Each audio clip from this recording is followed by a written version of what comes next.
Драги сограѓани, не за насилство, не за крвавите сценарија на Христијан Мицковски и неговите коалициони партнери. Целата јавност вчера виде обид за крваво сценарио во режија на Христијан Мицковски и неговите коалициски партнери Левица и Алијанса за албанците.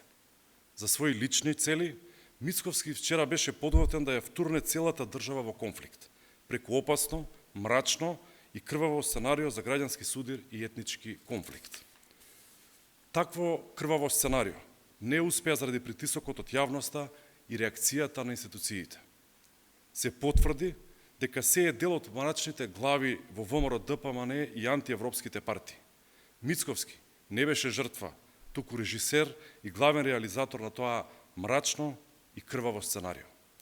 Човекот, кој требаше да има клучна улога, се покажа дека е брат на висок функционер на партијата Алијанса на албанците, кога Даниела Арсовска го постави на директорска функција.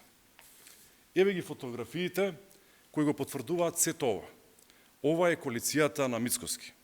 Добро е што Арсовска го разреши директорот, но со тоа и самата директно потврди дека се работи за коалицијски партнер и дека било договорено сценарио, кое за среќа, под притисок на јавноста, пропадна.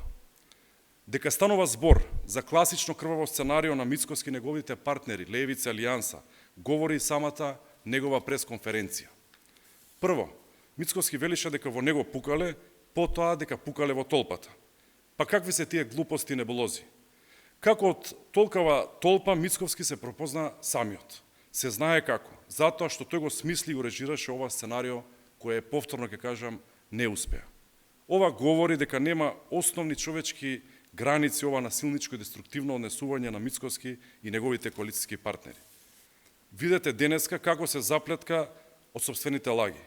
Алијанса вели се бранел, ВМРО ДПМН обвинува власта, Алијанса го обвинува ВМРО ДПМН.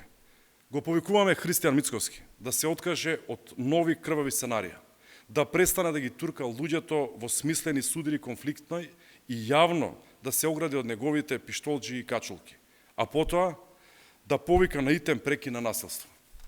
СДСМ, заедно со граѓаните, нема да дозволи некој да жртвува луѓе, да разгорува меѓуетнички тензии заради остварување на партиските интереси на Мицковски и неговите апетити само за власт и ништо друго.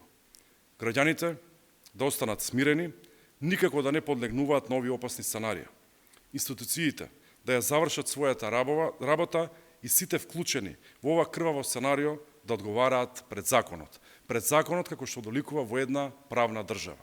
Благодарам, дали имаме прашање? Ви благодарам.